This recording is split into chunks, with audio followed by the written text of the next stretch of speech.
Guys ఈ వీడియోలో మనము టెస్టింగ్ కోర్సు నెక్స్ట్ వేవ్లో నేర్చుకోవచ్చా దీని గురించి డీటెయిల్గా మనం డిస్కస్ చేసుకుందాము. అండ్ జనరల్ ఏంటి అంటే మీరు టెస్టింగ్ నేర్చుకునే ముందే అది మీకు సూట్ అవుతుందా లేదా మీ బ్యాక్గ్రౌండ్కి చెక్ చేసుకోండి. ఎందుకంటే టెస్టింగ్కి ఫ్రెషర్కి కొంచెం కాల్స్ అనేవి తక్కువగానే ఉన్నాయి అండ్ ఎక్స్పీరియన్స్ వాళ్ళకు ఉన్నాయి అండ్ మీరు అది ఆలోచించి డెసిషన్ తీసుకోవాలి. ఇక్కడైతే ఆటోమేషన్ టెస్టింగ్ గురించి మనం మాట్లాడుకుందాము. ఇంటెన్సివ్ 3.0 ఆటోమేషన్ గురించి మనం మాట్లాడుకుందాము. And I'm sharing my opinion on this things. దీంట్లో ఏంటి అంటే మనము బేసిక్ థింగ్స్ లైక్ ఇక్కడ వీళ్ళు ఏం ప్రొవైడ్ చేస్తున్నారో మనం ఒకసారి చూద్దాము. అండ్ ఇక్కడ ఎలిజిబిలిటీ చూసుకుంటే ఎన్ని బీటెక్ బీఎస్సీ అని డిగ్రీ బీబీఏ కూడా ఎలిజిబులే and all IT and non IT branches కూడా ఎలిజిబులే. సో ఎలాంటి కోడింగ్ అనేది అవసరం లేదు. అండ్ దీంట్లో అయితే బట్ ఏంటి అంటే ఆటోమేషన్ టెస్టింగ్లో కొంచెం మినిమల్ కోడింగ్ అనేది ఉంటుంది.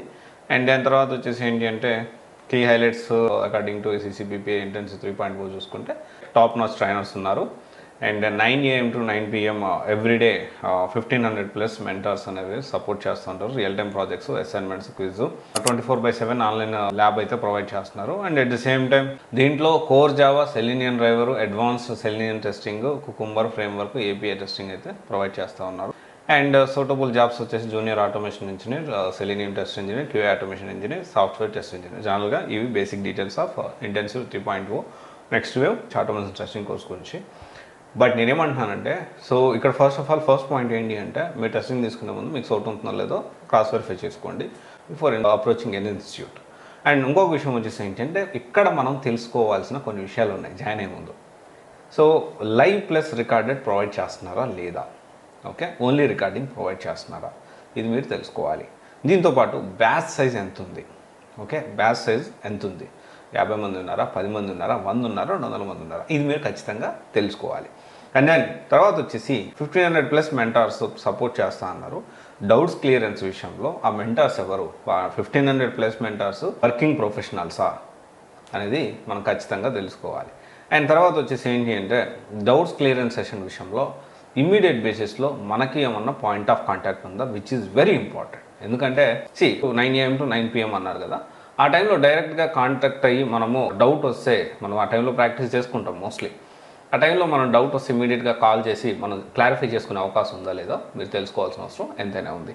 రియల్ టైం ప్రాజెక్ట్స్ ఇక్కడ ఏంటి అంటే టెస్టింగ్ విషయంలో మనం రియల్ టైం సినారియోసే ఎక్స్పెక్ట్ చేయొచ్చు. డైరెక్ట్గా ప్రాజెక్టులో కూర్చోబెట్టే సమస్య ఉండదు.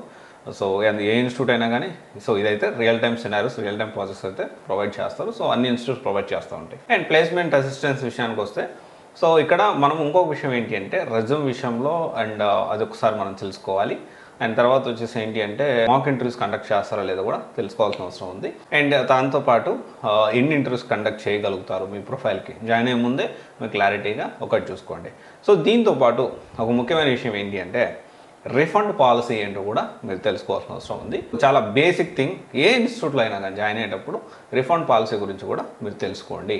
ఓకే, ఇది ఒకసారి ఇవన్నీ మీరు క్రాస్ వెరిఫై చేసుకొని సో బెటర్. నేనేమంటానంటే లైవ్ ఒకవేళ ఆన్లైన్ అయినప్పటికీ లైవ్ ప్లస్ రికార్డెడ్ అయితే ఇంకా బాగుంటుందని నా ఒపీనియన్. ఎందుకంటే క్లాస్ వినేటప్పుడు కొన్ని డౌట్స్ వస్తాయి, క్లాస్ అయిపోయిందో మనం ఎన్ని నోట్ చేసుకుని మర్చిపోవచ్చు మేబీ. అదేంటి లిమిటెడ్ బ్యాచ్ ఉంటే లైవ్ క్లాస్ జరుగుతుంటే మనం ఏమైనా డౌట్స్ వస్తే అడగడానికి అవకాశం ఉంటుంది. సో ఇది ఒకసారి ఆలోచించండి. ఇవన్నీ ఆలోచించి you can take your call. Thank you. This is Raj signing off.